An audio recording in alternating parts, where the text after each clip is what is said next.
This is Killer Innovations, a show about ideas, creativity, and how you can innovate.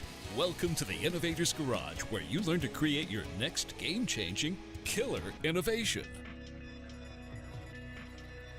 Welcome to Killer Innovations. This is your host, Phil McKinney. Yes, we are still in the mobile studio at this time here in Florida.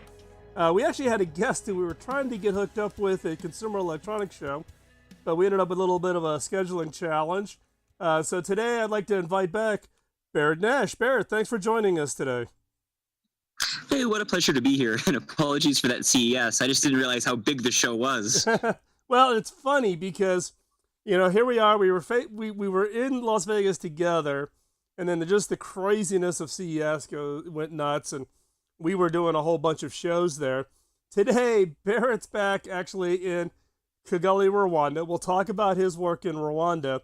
But for those of you who have been longtime listeners of this show, you know that my wife and I do both charitable work, but also we do investments in entrepreneurs in Rwanda as part of our economic development investments that we do with, and our biggest investment in Rwanda is Lakeside Fish Farm. So Barrett and I were actually catching up because I knew he was in Kigali, but he didn't know my connection into Kigali and the Rwandan program. So we were actually getting all excited about just these random connections that tend to happen. So again, Barrett, thanks for coming on the show. So why don't you give us a little bit of background on yourself? How did you, what were you doing before you got to Rwanda, and how did you actually get involved in work in Rwanda?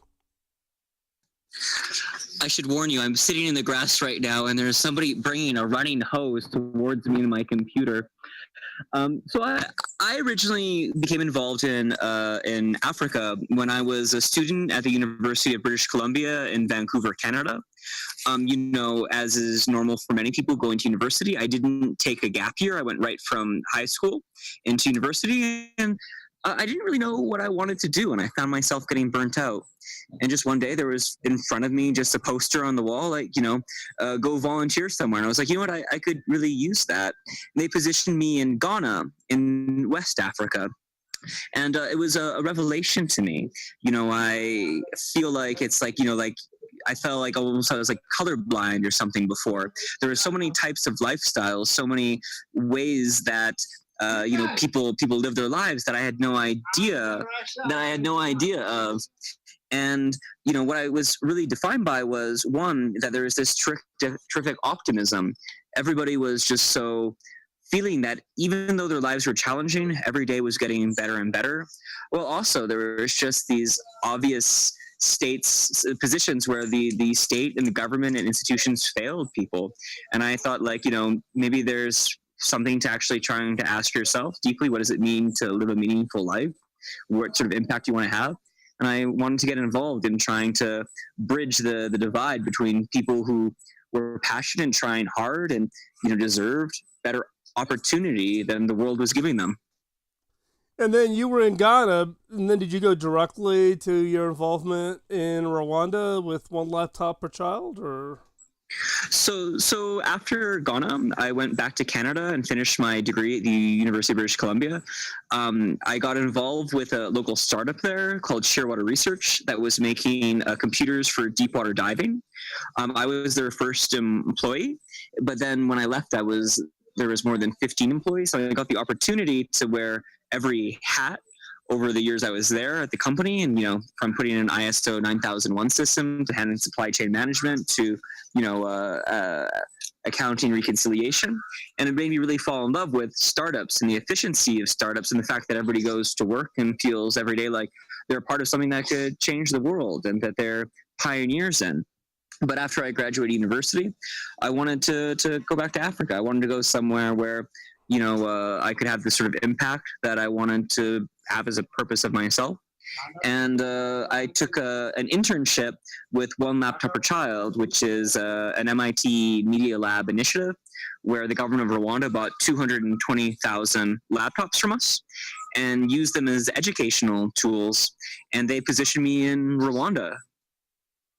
And so, and for those of us who aren't familiar with the One Laptop Per Child program, it was a a laptop, less so on technology, but more on how to bring technology to facilitate access to curriculums and knowledge, not just confined within the classroom, but, being able to bring all this curriculum information and coursework and access to experts from around the world.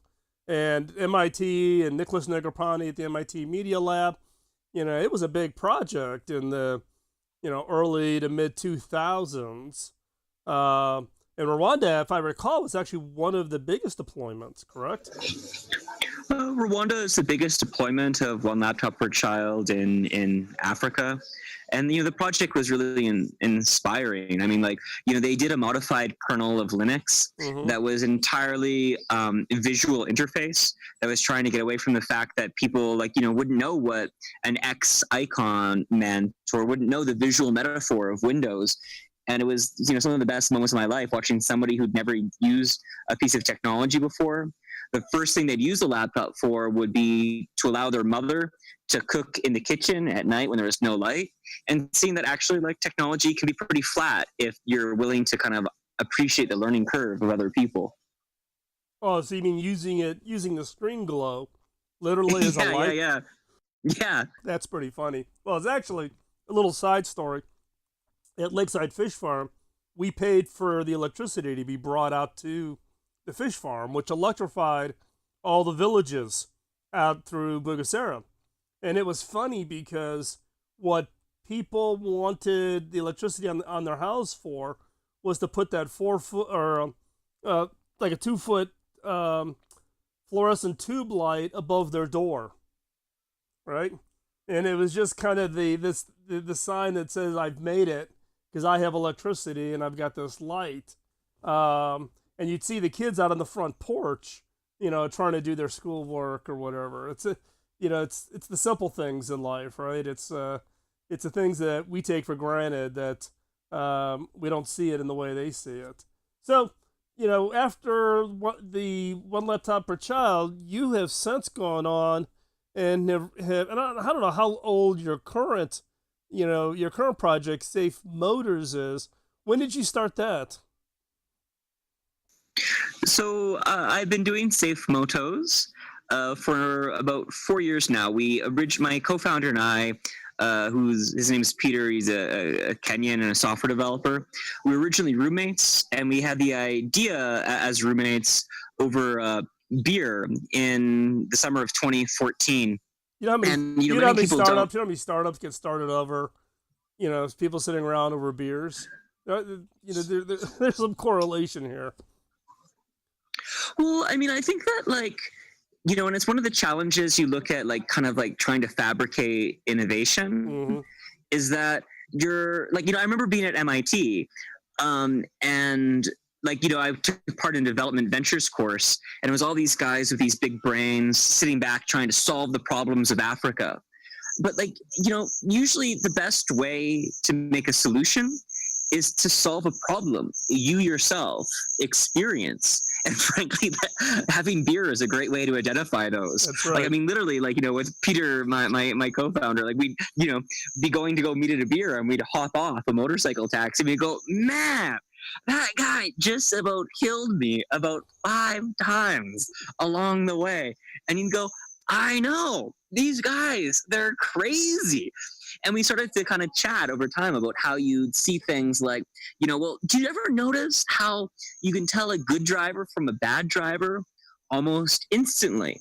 Would evolve to a conversation of, well, if your body can detect that shift, can't technology detect that shift? And then I had the idea, well, what if we put a bunch of sensors in the helmet of a motorcycle taxi driver that could detect these sort of shifts in terms of acceleration, deceleration, gyroscopic movement.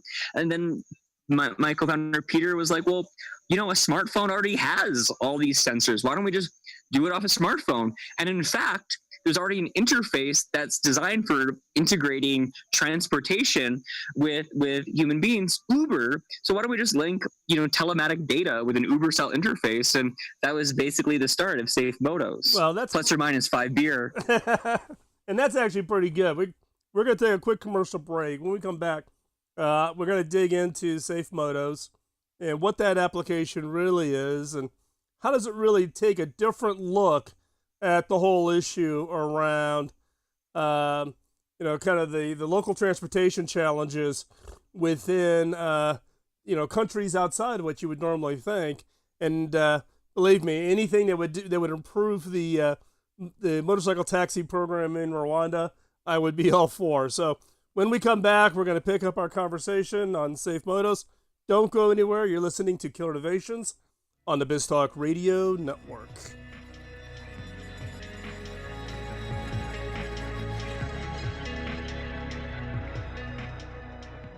Welcome back to Killer Innovations. We are still here in the mobile studio, and today our guest, Barrett Nash, is the CEO, co-founder of SafeMotos. Now, in the last segment, we got a little bit into the problem space with you and your co-founder over beers, rehashing kind of how you take your life into your own hands, getting on the motorcycle taxis. And actually, in my book, I tell the story of feeling like I was almost going to die on the back of a motorcycle in Bangkok, Thailand, because of the way, the motorcycle taxis dashing between vehicles and everything.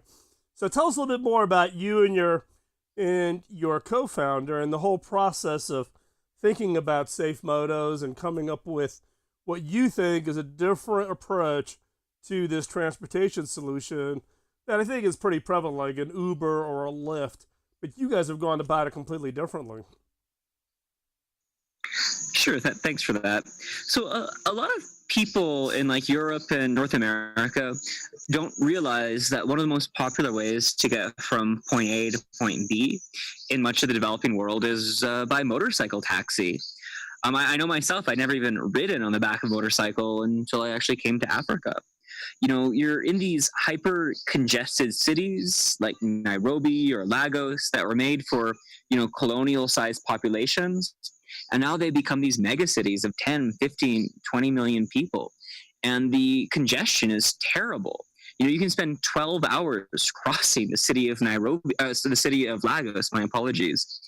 Motorcycle taxis are like a really efficient way of dealing with this. They can weave through the congestion.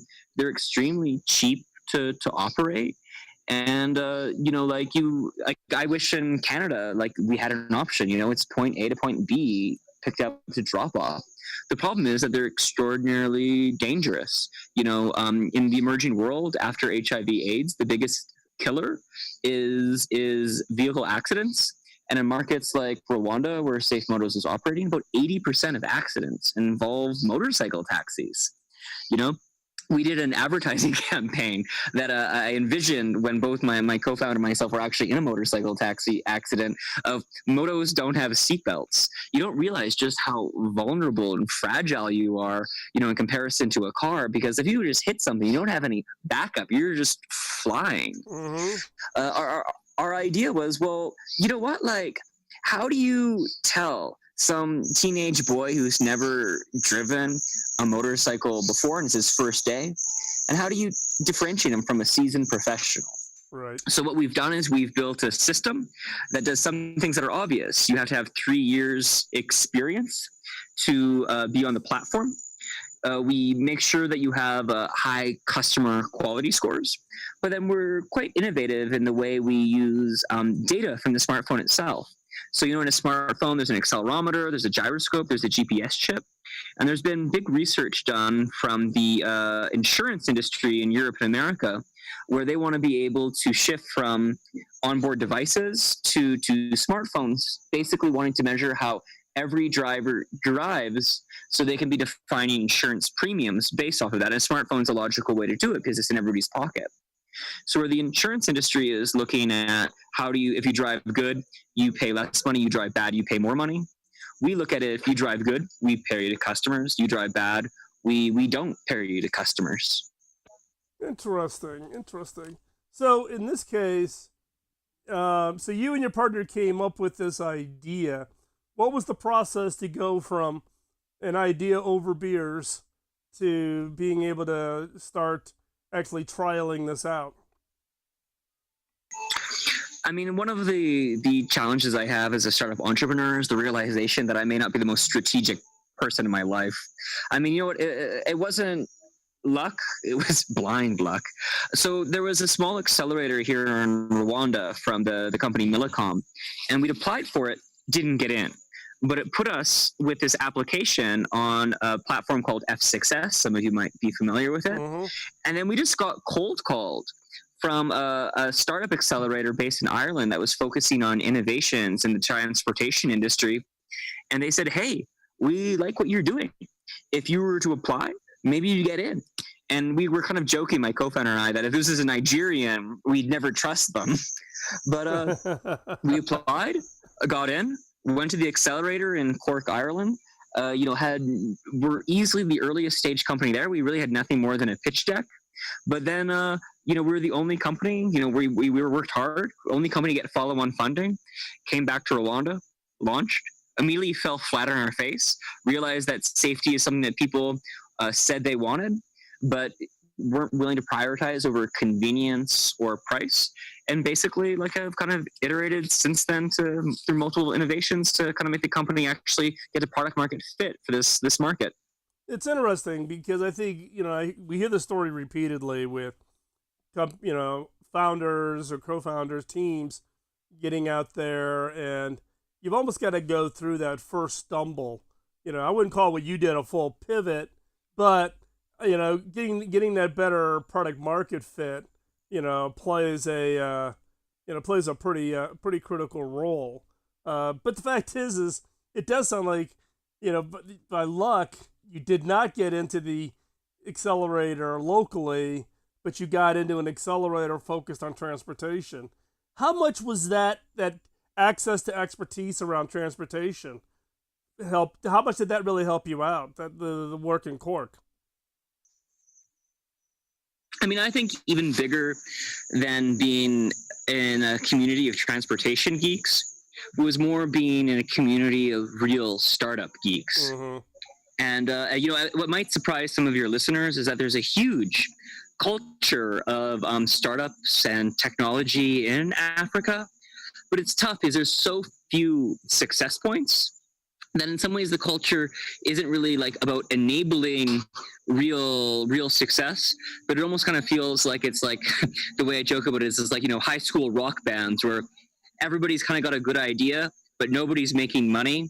And it was so refreshing to actually be in a place where you could actually be a part of the bridge from an idea to a real business, just from the support network of the accelerator itself. And I still believe that, especially for somebody who's a first-time entrepreneur, I think an accelerator is the best way to launch an innovative idea and actually have a real chance of success. Yeah, it's interesting. I mean, even in my day job as a CEO, we run what's called a fiterator as one of a small effort, but it's all about product market fit. But it's interesting on what we have seen from the graduates. We've run 2 cohorts now, and the community of those companies staying connected, staying together, still supporting each other, giving those referrals has been incredibly powerful.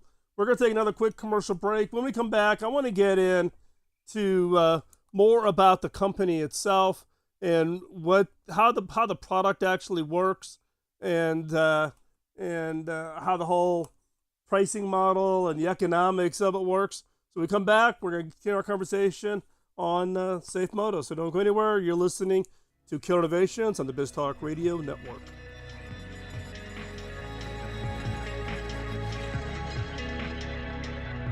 Welcome back to Killer Innovations. We are continuing our conversation with Barrett Nash, CEO and co-founder of SafeMotos. So, Barrett, you and I were laughing during the break. I can hear the local birds in the background, and I was laughing about all my time in Kigali and being in the outdoors, and you're making me miss going to Kigali. I'm gonna have to get a trip in here at some point. But I want to spend this segment really talking about Safe Motos and where you are actually at with that business. So give us a context of where Safe Motos is today. Like I think like actually today, this very day, we're probably in the best space we've ever been. We've got a bit of money in the bank that gives us some runway. I think we actually have like a real shot at, having found a pain point for customers, and our understanding of our users is probably the best technology company in Africa. But it's been a painful journey, I gotta say. One of the challenges of operating a company in Africa is the realization that, number one, there's basically no research into any of the market opportunities. So a lot of it is having to kind of like discover things for yourself. There's also pretty much no success stories or repeatable success stories, which means you got to kind of be a pioneer. And I got to say, actually, I think of my ancestors as a Canadian. I feel like in some ways being here is very authentic to the journey they must have taken from Europe to Canada. We started with what we thought was a pain point, which was, increasing the safety of motorcycle taxis, then realized that maybe we made a vitamin instead of a painkiller. People are, think safety is something that is great, but it's not more than price or convenience. So we decided that instead of safety being our product, safety should be our byproduct. So then we just basically pivoted to like core Uber business model. Let's just provide convenience. The challenge is the token ride-hailing business model is lose a lot of money to fuel a lot of revenue growth. And nobody in the ride-hailing world has really figured out how to make money. And, we just didn't have the investor pockets to go like, let's lose a bunch of money to get a bunch of trips. So it kind of changed our thinking to, well, how do we actually make money? Well, you need to provide a service that someone is willing to actually, pay more than your costs are.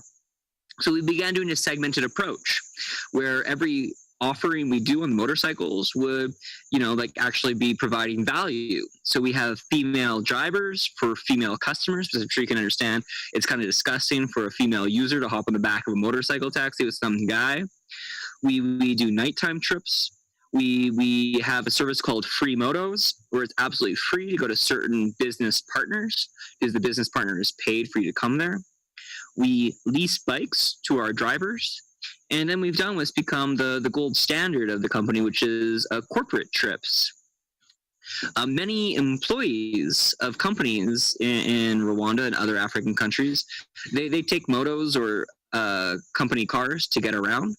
But there's pretty much no receipts and no accounting principles, which is a real problem for the company, because it means that they basically have these line items in their reports that don't have any diligence.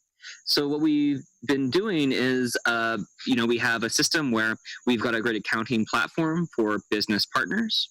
The employees will have to use SafeMotos if they want their trip to be paid for.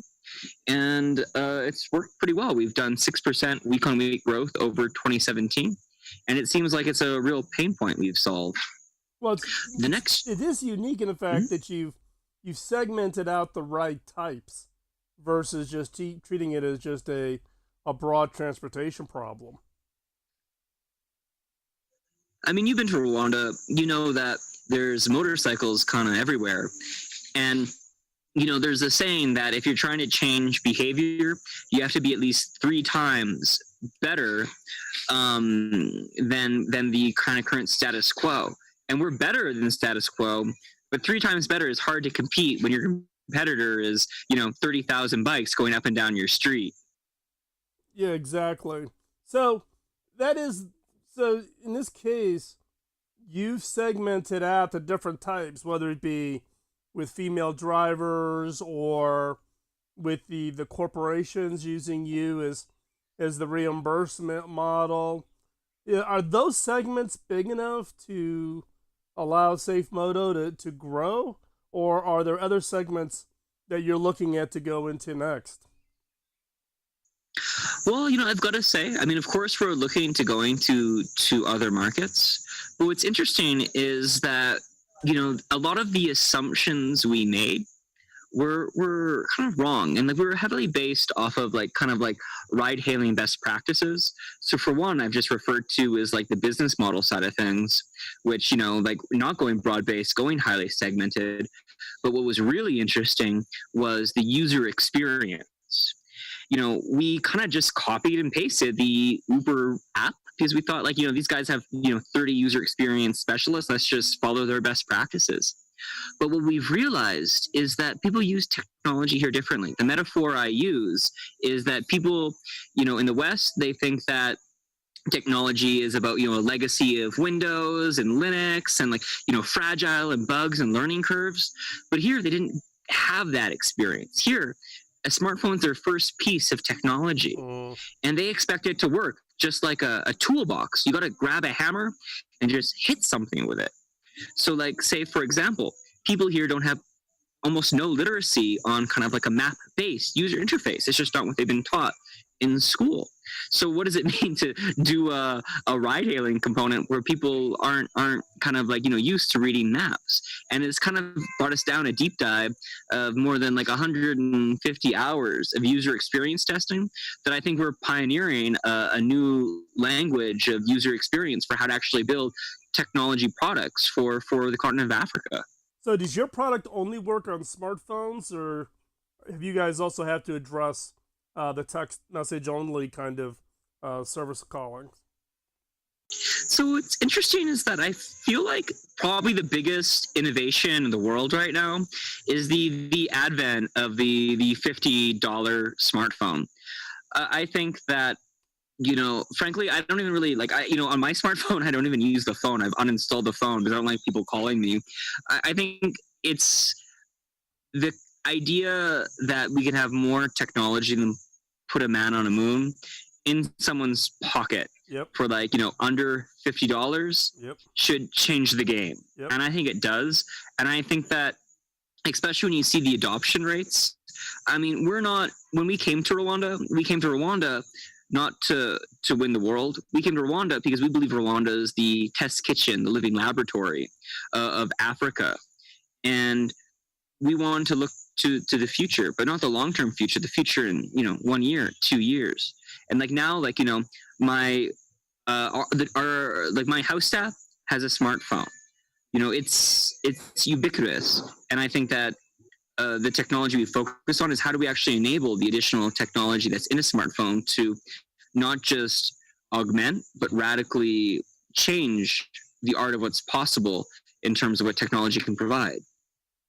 So in the case, and I think you're right, because I mean, if I go back to when we first started working in Rwanda, and then you see how the acceleration happens, I want to poke on a little bit about your point about the fact that the user community there doesn't have the history of growing up with an Apple II and then a Mac and then a Windows PC and Linux. And, the transference of metaphors has not occurred there. Does that require then a level of simplification that you have to go through? And we've only got a short amount of time. Maybe we can pick this up in the next segment, but just quick answer on what does that really mean? So a good example is it's not about simplification. It's about how people use technology. So for that specific example, the map, you can't ask someone to use an interface they don't understand. Mm-hmm. So we get around it simply. We only allow someone to click order trip if they are actually having an accurate GPS lock. And if you don't have an accurate GPS lock, we either ask you to move to where you can get an accurate GPS lock, just like you chase reception, or you can't order a bike. Okay. So something is I just have to hit one button to say, just get me a ride and stay there. Don't move around. And it'll come find you right where you're at. I mean, I think I should have patented that idea before you said that. Who would have thought? A big button. Pick me here. Pick me up here. When we come back, we're going to continue our conversation, but I'm going to ask for you to share some of your lessons learned having gone through this whole process, something that our listeners can take away from your guys' experience. So stay right there. When we come back, we'll have the takeaway section of the show. And you're listening to Innovations on the BizTalk Radio Network, and we'll be right back after this short commercial break.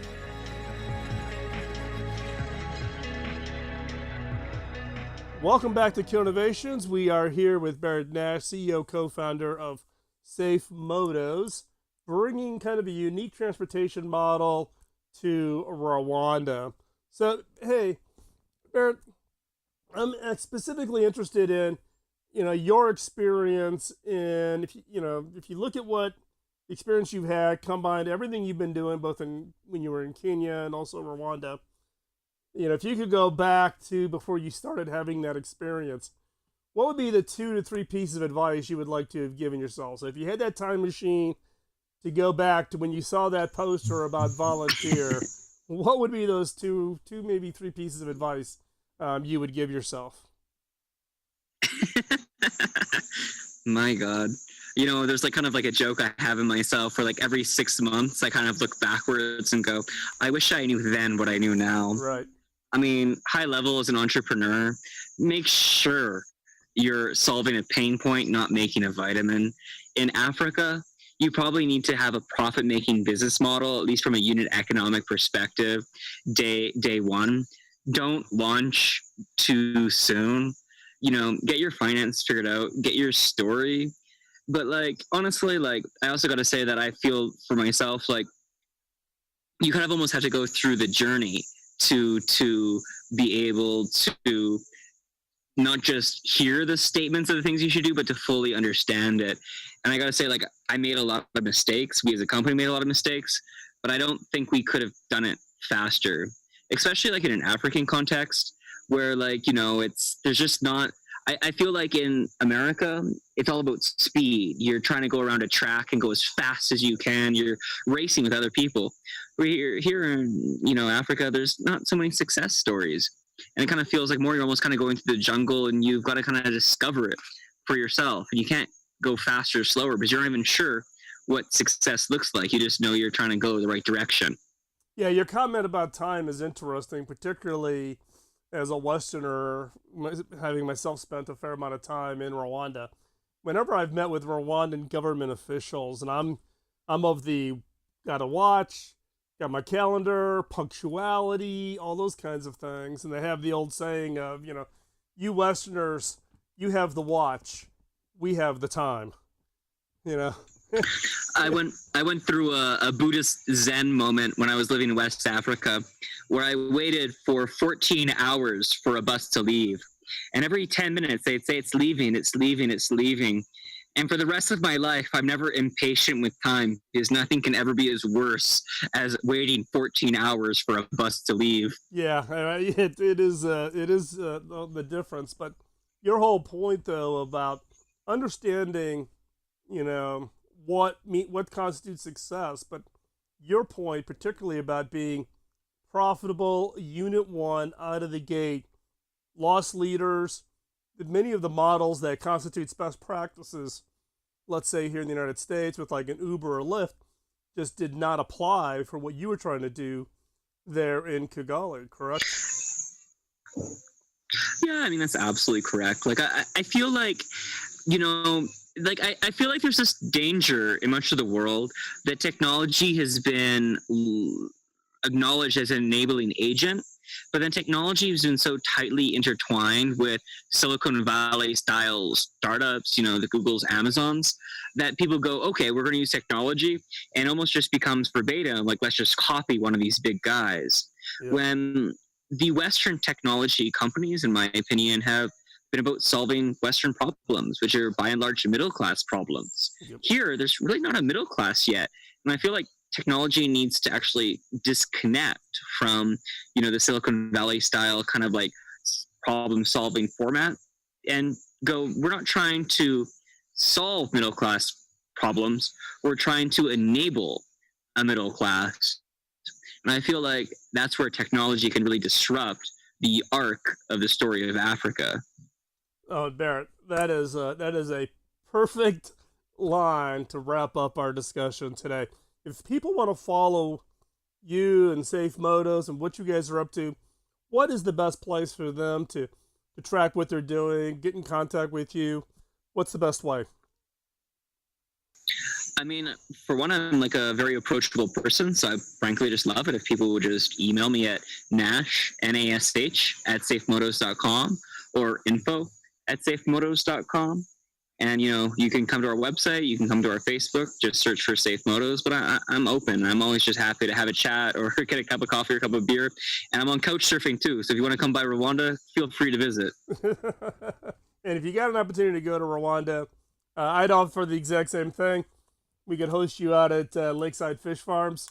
You can see what we do out there and what we're trying to do for growing a middle class in the more rural parts of Rwanda. Hey, Barrett, thanks a lot. I do greatly appreciate your time, knowing the challenges of getting a good internet connection in different parts of the world. So I appreciate you taking the time and working out the logistics to be on the show today. Thank you very much.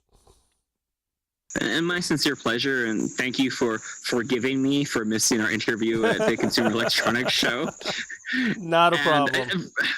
I guess I actually got stuck on the wrong side of that giant highway. Like, I thought I'd walk over it. It just didn't work. Yeah, well, it's a challenge of getting around CES. And for those of you listeners, you know that we've been wrapping up the series of all the interviews from Consumer Electronics Show. So we did, I don't know, probably more than a dozen interviews at Las Vegas with thought leaders, Stephen Guggenheim, head of AI at Microsoft, to you name it. Barrett and I were supposed to connect. It didn't work out, but we were able to make it work out logistically when he got back to Rwanda. So, hey, if you've got a guest who you think should be on the show, drop me a note, phil@killerinnovations.com. I'd love to hear about it. And we are continuing our trips across the country here in the United States, talking to rural entrepreneurs. If it's your town or your city you would like for us to stop by and meet your entrepreneurs, drop me a note. Love to hear about it. You can check us out over at the innovators.studio over on the Facebook page. And with that, we're going to wrap up today's show. Don't let the innovation antibodies get you down. Take that idea you have, turn it into a game changer, and get out there and prove them wrong. We need your ideas. We need your innovations to solve our biggest problems. So don't sit back, engage, and execute. And with that, we will talk to you next week here in Kill Innovations. Have a great week, and we'll talk to you later. Bye-bye.